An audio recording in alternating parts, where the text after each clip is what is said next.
Welcome to iDream media. So జనరల్గా diabetes చాలా మందిని ఇబ్బంది పెడుతూ ఉన్న ప్రాబ్లము. ఎన్ని మందులు వాడినా, సో ఎలాంటి డైట్ తీసుకున్నా కానీ కంట్రోల్లో ఉంటుంది, పూర్తి స్థాయిలో తగ్గట్లేదని చెప్తూ ఉంటారు. అయితే ఆయుర్వేదంలో వీటికి చాలా చక్కటి పరిష్కారం ఉంది, తగ్గించుకోవచ్చు, రివర్స్ చేసుకోవచ్చు. ఇక అయితే ఇప్పుడు మనం హెచ్బిఏవన్సి పోస్ట్ బ్లడ్ షుగర్ లెవెల్స్ కరెక్ట్గా ఉన్నా కానీ ఫాస్టింగ్ బ్లడ్ షుగర్ అనేది అసలు చాలా మందిలో ఎక్కువగా ఉంటూ ఉంటుంది. ఎంత ట్రై చేసినా ఇది తగ్గదు. ఆయుర్వేద పరంగా అది అసలు దీన్ని ఏమంటారు, ఎందుకు ఎక్కువగా ఉంటుంది, ఎలా కరెక్ట్ చేసుకోవచ్చు, పూర్తి వివరాలు తెలుసుకుందాం. మనతో పాటు ఉన్నారు ప్రముఖ ఆయుర్వేద వైద్య నిపుణులు ప్రొఫెసర్ డాక్టర్ టి వేణుగోపాలరావు గారు from Ojas Ayurvedic centre, Chikkadpally. Doctor గారు నమస్తే. ధన్వంతరి అమ్మా, నమస్కారం. డాక్టర్ గారు, అంటే డయాబెటీస్ అనేది అంత పూర్వమే ఉందా ఆయుర్వేదంలో చెప్పడానికి? మీకు ఒక విషయం చెప్తే ఆశ్చర్యపోతారమ్మా. డయాబెటీస్ ఇప్పుడు వచ్చింది కాదు, ఆయుర్వేదంలో పేరు మారింది. దీనికి పేరు మారింది తప్ప రోగం ఒకటే. ఆయుర్వేదంలో ప్రమేహ రోగం, ముఖ్యంగా మధుమేహం, అంటే 20 రకాల ప్రమేహాలని సరిగా ట్రీట్మెంట్ చేయకపోతే, అంటే సరైన సమయంలో ట్రీట్మెంట్ చేయకపోతే అది మధుమేహం కింద మారుతుందని ఆయుర్వేదంలో చెప్పారు. సో మనకి చరిత్రలో, మనకి పురాణాలలో కనుక చూస్తే ఒక రకంగా, అంటే ఇది ఒక వర్షన్ ఉంది, అది నిజమా కాదా నాకు కూడా తెలియదు. విఘ్నేశ్వరుడు, వినాయకుడు, the first person who detected as obese diabetes. So అందుకనే అతనికి బిల్వపత్రము, తర్వాత బిల్వపత్ర పూజ అనేది చేస్తుంటారు ఎక్కువ. తర్వాత దర్భ, గరిక. సో వీటన్నిట్లలో ప్రమేహాన్ని తగ్గించే గుణాలు ఉన్నాయన్నమాట. తర్వాత వెలగపండు, కపిత్త జంబూ ఫలసార భక్షితం, ఉమాసుతం శోక వినాశకరకం అన్నారు కదా. సో ఇక్కడ శోకము అంటే రోగం, అంటే శోకము అంటే మనకు దుఃఖం కాదు, మనకి రోగానికి ఒక పర్యాయ పదము శోకం అన్నమాట. సో ఆ పరంగా చూస్తే కపిత్త జంబుఫల సారభక్షితం, ఈ రెండింటిని ఎక్కువగా ఇష్టపడి తినేవాడు. ఎందుకు? జంబూఫలం అంటే నేరేడు పండు.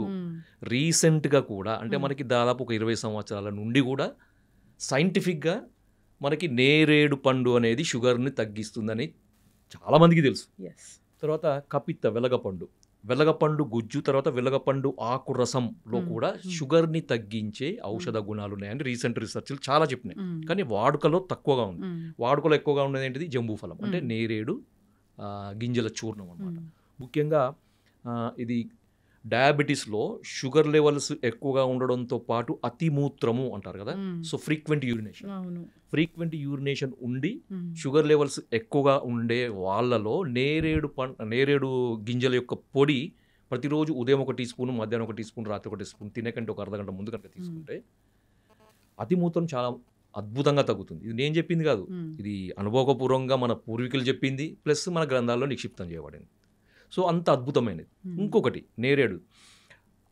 నేరేడు యొక్క ఈ గింజల చూర్ణమే కాకుండా దాని దాని యొక్క బెరడు పొడిని కూడా వాడతారు అన్నమాట కొంతమంది. సో ఆ బెరడు పొడి కూడా ఈ షుగర్ని కంట్రోల్ చేసే యాక్టివిటీ ఉంది.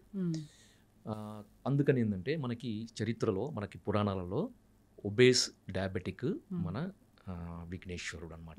సో మనకి పురాణాలు, అందుకనే మనకి ఎక్కువగా పూజలో వాడే 20 పత్రాలు అంటారు కదా. 20 పత్రాలు, మనకి 20 పత్ర పూజ మనకు వినాయక చవితి నాడు మనం చేస్తుంటాం. దాంట్లో అర్జున పత్రము, దతుర పత్రము, బిల్వ పత్రము, తర్వాత అర్కపత్రం అని, నిర్గుండి, వేప, ఇలాంటివన్నీ కూడా మనకు చెప్పారనమాట. సో ఇది పెద్ద టాపిక్, దానికి ఒక్కొక్క ఇంపార్టెన్స్, అది మనం తర్వాత చెప్పుకోవచ్చు.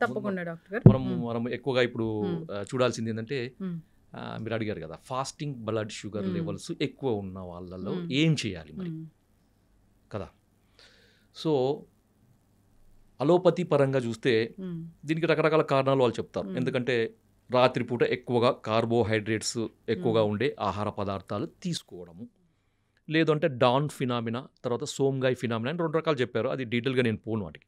కానీ ఆయుర్వేద పరంగా ఏం చెప్పారంటే, ఒక రకమైన అజీర్ణము దీనికి కారణము అని ఆయుర్వేదంలో చెప్పారనమాట, ఫాస్టింగ్ బ్లడ్ షుగర్ లెవెల్ పెరగడానికి. ఓకే, మనకి ఆయుర్వేదంలో 4 రకాల అజీర్ణాలు చెప్పారు. అంటే డైజెషన్, అంటే మెటబాలిజంకి సంబంధించిన వ్యాధులని అజీర్ణ వ్యాధులు అంటారనమాట. సో దాంట్లో ఆమాజీర్ణము, విదగ్ధాజీర్ణము, విష్టబ్దాజీర్ణము, రసశేషాజీర్ణము అని చెప్పారనమాట. సో ఆమాజీర్ణం అనేది కఫ వ్యాధులకు, విదగ్ధాజీర్ణం అనేది పిత్త వ్యాధులకు, విష్టబ్దాజీర్ణం అనేది వాత వ్యాధులకి మూల కారణంగా ఉంటుంది. సో 4వది రసశేష అజీర్ణం అనమాట. ఈ రసశేష అజీర్ణం అనేది ఫాస్టింగ్ బ్లడ్ షుగర్ లెవెల్స్ పెరగడానికి ఒక రకమైన కారణం. సో ఇది ఆయుర్వేద గ్రంథాల్లో చెప్పినప్పటికీ అది ఒక అంటే పూర్తిగా దాన్ని వివరంగా చెప్పలేదన్నమాట, ఒక సంక్షిప్తంగా చెప్పారు. దాన్ని డీకోడ్ చేయాల్సిన అవసరం ఉంటుంది. సో మా ఎక్స్పీరియన్స్లో మా ఒక టీమ్ ఆఫ్ ఆయుర్వేదిక్ డాక్టర్స్, ఒక సీనియర్ డాక్టర్స్ దీన్ని డీకోడ్ చేసినప్పుడు మనకు అర్థమైందనమాట. సో వేల మంది, దాదాపు రోజుకి ఒక 100 నుంచి 150 మంది డయాబెటిక్ పేషెంట్ని చూసే ఆయుర్వేద వైద్యులు ఉన్నారు మా టీంలో. సో వాళ్ళందరి యొక్క అనుభవంతో, ఏండ్ల ఎత్తరబడి ఉన్న అనుభవంతో, వాళ్ళకున్న హిస్టరీని మనం పూర్తిగా దాన్ని మనము అనలైజ్ చేసినప్పుడు అర్థమైంది ఏంటంటే వాళ్ళందరిలో కామన్గా కనబడే, అంటే ఫాస్టింగ్ బ్లడ్ షుగర్ లెవెల్స్ ఎక్కువగా ఉండే పేషెంట్స్లో కామన్గా కనబడే ఒక ప్రాబ్లము అజీర్ణం. దాంట్లో ఒకటి రసశేషాజీర్ణం. సో ఈ రసశేషాజీర్ణాన్ని కరెక్షన్ చేసినప్పుడు మనము ఫాస్టింగ్ బ్లడ్ షుగర్ లెవెల్స్కి అడిషనల్గా షుగర్ను తగ్గించాల్సిన మందులు వాడే అవసరం లేకుండానే కేవలం మనకి ఇండైరెక్ట్గా ఈ అజీర్ణం తగ్గిస్తే ఆటోమేటిక్గా తగ్గిపోతుంది. సో ఇది ఆయుర్వేదంలో ఉన్న ఒక అద్భుతమైన విశేషం అన్నమాట. సో మనకి రసశేషాజీర్ణం అనేది ఫాస్టింగ్ బ్లడ్ షుగర్ లెవెల్స్ పెరగడానికి నార్మల్గా ఎంత మందులు వాడినా కానీ, ఎంత ప్రయత్నాలు చేసినా కానీ, అది ఆహారం ద్వారా కానీ, మందుల ద్వారా కానీ, ఎక్సర్సైజ్ ద్వారా కానీ ఎన్ని ప్రయత్నాలు చేసినా కానీ తగ్గదు. డాక్టర్లకే ఇంకా విసుగెత్తుతుంది అనమాట, ఏం చేయాలో అర్థం కాదు. చాలామంది నేను చూశాను. సో వాళ్ళ దగ్గర నుంచి ఎటువంటి రెస్పాన్స్ రాక ఆయుర్వేదానికి వచ్చే పేషెంట్స్ చాలామంది ఉంటారు. సార్ మాకు అంతా బాగానే ఉంది, మేము మందులు వాడుతున్నాం, పోస్ట్ లంచ్ బాగానే ఉంది, ఇంత అన్ని బాగానే ఉంటాయి, కానీ ఫాస్టింగ్ బ్లడ్ షుగర్స్ తగ్గకపోవడం వల్ల మాకు దాని యొక్క దుష్ప్రభావాలు కనబడుతున్నాయి సార్. కొంతమందికి 160, 170 వరకు ఉంటాయి. ఎందుకంటే ఫాస్టింగ్ బ్లడ్ షుగర్ లెవెల్స్ 100 వరకు ఉంటే సేఫ్, 125 వరకు ఉంటే మోడరేట్ సేఫ్, 100 ఉంటే పూర్తి సేఫ్, 125 వరకు ఉంటే ఇంకా మోడరేట్ సేఫ్ అనమాట. అది దాటిందంటే ఏంటంటే ఇంకా సేఫ్లో ఉన్నట్టు కాదు. మనం పోస్ట్ లంచ్ ఎంత నార్మల్ ఉన్నప్పటికీ మనకి ఫాస్టింగ్ కూడా అంతే నార్మల్ ఉండాలన్నమాట. కొంతమందికి 170, 180, 200 ఉండే వాళ్ళని కూడా చూసాం. అలాంటి వాళ్ళకి ఈ అజీర్ణానికి ఇచ్చే ట్రీట్మెంట్ వల్ల మనకి అద్భుతమైన ఫలితాలు. సో సార్ మరి మీరు ఇవన్నీ చెప్తున్నారు కదా, మరి మాకు టిప్పు చెప్పలేను సార్, ఇంతసేపు మాకు ఊరిస్తున్నారు, వెయిట్ చేస్తున్నారు కదా. అంటే ఏం లేదమ్మా, దీనికి ఏం చేయండి అంటే దీన్ని పెప్పర్ మిల్క్ అంటారు. పెప్పర్ మిల్క్ మీకు ఈజీ అర్థం కావడానికి, మిరియాల పాలు. అరే మిరియాల పాలా సార్, ఏంటి మీరు అది ఏం చెప్తున్నారు సార్, ఏంటిది? అందరికీ తెలుసు మిరియాల పాలు అంటే పాలలో మిరియాలు వేసుకుని తాగడం, మిరియాల పొడి వేసుకుని తాగడం సార్. కానీ దానికి ఒక పద్ధతి ఉంటుంది కదా. మామూలుగా ఏదో దగ్గు వచ్చింది, జలుబు వచ్చింది, మిరియాలలో వేసుకుంటా, అది కాదు. మీరు ఏం చేయాలంటే ముందుగా మార్కెట్ నుంచి మిరియాలు తీసుకురండి. ఎందుకంటే దాన్ని మిరియాలని శుద్ధి చేయాలి. శుద్ధి చేయకుండా మందులకు వాడుకోవద్దు. మీరు వంటలలో వాడుకొని మీ ఇష్టం, పర్వాలేదు. కానీ మందులకు వాడేటప్పుడు, అంటే దీని కొరకు వాడుకునేటప్పుడు శుద్ధి చేయాలన్నమాట. శుద్ధి ఎందుకంటే 2 రకాల కారణాలు.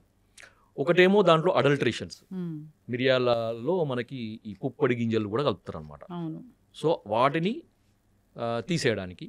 రెండవది ఆ మిరియాలలో ఉండే తీక్ష్ణత్వం అంటారు అన్నమాట. అది దాంట్లో ఒక ఎనర్జీ, హై ఎనర్జీని మనకి నార్మలైజ్ చేయడానికి. కొంతమందికి విదాహి అంటే మంట అదే అంత వస్తుంది కదా, అదంతా నార్మలైజ్ చేయడానికి.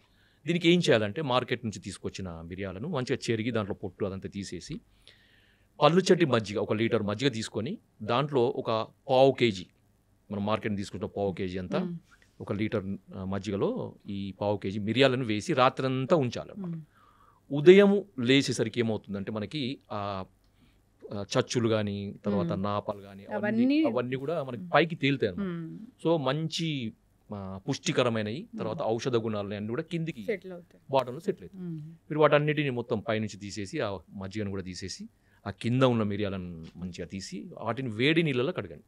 కొంచెం గోరువెచ్చ, మరీ వేడి కాదు, కొంచెం గోరువెచ్చ నీళ్ళలో కడిగేసి ఏం చేయండి అంటే ఆరబెట్టాలన్నమాట. పూర్తిగా దాంట్లో ఉండే మాయిశ్చర్ అంతా పోయే వరకు ఆరబెట్టేసి కంటైనర్లో వేసుకొని ప్రతిరోజు కూడా 1 కప్పు ఆవు పాలు, తర్వాత 1 కప్పు నీళ్లు, లేదు అంటే 1/2 కప్పు పాలు, తర్వాత 1/2 కప్పు నీళ్లు, దాంట్లో 1/4 టీ స్పూను మిరియాలను ఇప్పుడు మనం చేసుకున్నాం, శుద్ధి చేసుకున్నాయి, దాన్ని నలగొట్టాలన్నమాట. పూర్తిగా పొడి చేయొద్దు, మిక్సీలో వేసి తొందరగా కావాలని దాన్ని పొడి చేయొద్దు అనమాట.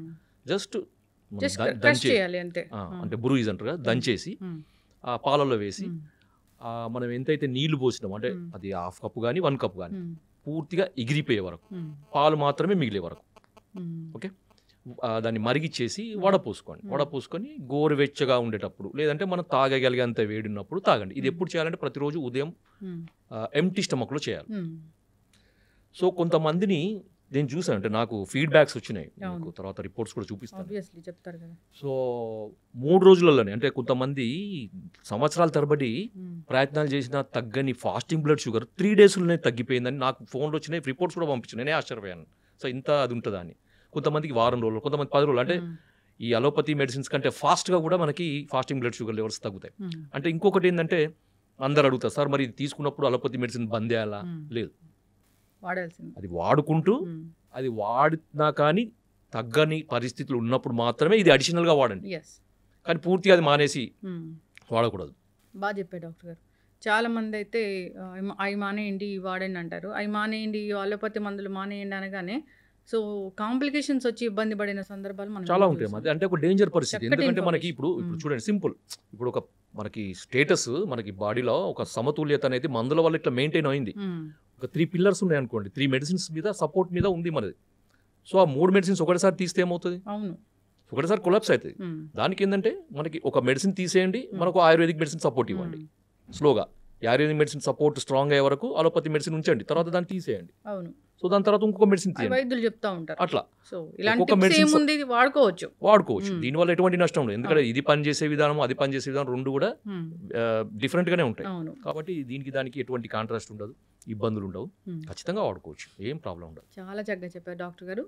అంటే ఇది ఎందుకు వస్తుంది అంటే రూట్ కాజ్ చాలా చక్కగా చెప్పారు. మరి దాన్ని కరెక్ట్ చేయాలంటే టిప్స్ ఉన్నాయి. సో అది ఫుడ్డే. ఇప్పుడు మిరియాల పాలు అంటే ఆ పాలని ఎట్లా తయారు చేసుకోవాలనేది కూడా చాలా చక్కగా చెప్పారు. ఆ మిరియాలు తెచ్చుకోవాలి, మజ్జిగలో నానబెట్టుకోవాలి, సో పైన తేలినంత తీసేయాలి, మజ్జిగను కూడా పడేయాలి, వీటిని పొడిలాగా చేయాలి, అప్పుడు వేడి నీళ్ళలో కడిగి పొడిలాగా చేసుకొని ఆరిన తర్వాత పూర్తిగా ఎండిన తర్వాత బాగా డ్రై అయ్యాక, లేదంటే ఫంగస్ వస్తుంది. అవును, బాగా డ్రై చేసుకొని ఆ పొడి వాడుకుంటే సరిపోతుంది. చాలా మంచి సింపుల్. ఎందుకంటే మనకి రసశేషాజీర్ణాన్ని తగ్గించగలిగే ఔషధ విలువలు ఉన్నది మనకి ఈ మిరియాలు అనమాట, మిరియాల పాలు. అది ఆయుర్వేద గ్రంథాల్లో ఉంది, పెప్పర్ మిల్క్ అంటారా, పెప్పర్ మిల్క్. సో దీన్ని ఇది ఎట్లా చెప్పారంటే ఇది రసధాతువుని సరైన క్రమంలో సరిగ్గా తయారయ్యేటట్టు చేస్తుంది అని ఆయుర్వేద గ్రంథాల్లో చెప్పారనమాట.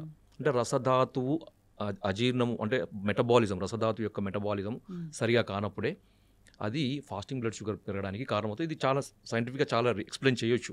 ఇంకొకటి తర్వాత సార్ ఇంకా కొంచెం వీటికి అడిషనల్గా ఇంకేమైనా మెడిసిన్స్ ఉంటాయా? ఇది కాకుండా ఇంకా ఉంటాయి అంటే ఉంటాయి. సో దాంట్లో మనకి ఈ అజీర్ణానికి సంబంధించిన మందులు ఆయుర్వేదంలో చాలా ఉన్నాయి, చాలా అంటే చాలా ఉన్నాయి. అదొక పెద్ద చాప్టరే మనకి ఆయుర్వేదంలో చాలా ఎక్స్ప్లెనేషన్ చెప్పినాడు. ఎందుకంటే సకల రోగాలకి మూల కారణము అజీర్ణమే. అశీతివాత రోగాలకి విష్టబ్దాజీర్ణం అని చెప్పాం కదా. సో వాత రోగాలకి విష్టబ్దాజీర్ణము, సో పిత్త రోగాలకి 40 రకాల పిత్త రోగాలకి విదగ్ధాజీర్ణము, 20 రకాల కఫ రోగాలకి ఆమాజీర్ణము అని. సో ఇది అజీర్ణం అనేది పెద్ద చాప్టర్, దానికి రకరకాల మందులు ఉన్నాయి. ఇప్పుడు మనకి రసశేషాజీర్ణం కానీ ఇతర రకాల అజీర్ణాలు కానీ వాటికి ఒక అద్భుతమైన ఆయుర్వేదంలో మనకి బసవరాజ్యం అనే గ్రంథంలో ఒక మంచి మందు చెప్పారు. సో దాని పేరు అజీర్ణ బల కాలానలం. మీరు మళ్ళీ చెప్తాను, మళ్ళీ గుర్తుపెట్టుకోండి, మీరు కావాలంటే మళ్ళీ రాసుకోవచ్చు. అజీర్ణ బల కాలానలం. సో ఇది మేము కొంతమంది పేషెంట్లకి అడిషనల్గా ఇచ్చి మంచి రిజల్ట్స్. అంటే మేము షుగర్ ఉన్నప్పుడు షుగర్ని తగ్గించే మందులు వాడం మేము ఎక్కువగా. సో దానికి మూల కారణమైంది ఏ అజీర్ణం అనేది పనిచేస్తుంది అక్కడ, ఆ పేషెంట్లో ఏ అజీర్ణం ఉంటుంది అనేది అనలైజ్ చేసి దానికి తగ్గట్టు ట్రీట్మెంట్ ఇస్తే ఆటోమేటిక్గా షుగర్ లెవెల్స్ తగ్గుతాయి. అడిషనల్ మందులు వాడాల్సిన అవసరం లేకుండా నార్మల్ ఉంటుంది అనమాట. సో ఇది కాన్సెప్ట్ అనమాట ఆయుర్వేదంలో. అంతే తప్ప షుగర్ పెరిగింది, షుగర్ తగ్గించే మందులు వాడండి, ఇది ఎప్పుడు లైఫ్ లాంగ్ ఇట్లా ఉంటుంది. ఈ షుగర్ తగ్గడానికి ఆయుర్వేదం మందులు ఎందుకు వాడు, అలోపతి మందులు కూడా ఉన్నాయి కదా, ఇన్సులిన్ కూడా ఉంది కదా. చక్కటి ఇన్ఫర్మేషన్ డాక్టర్ గారు.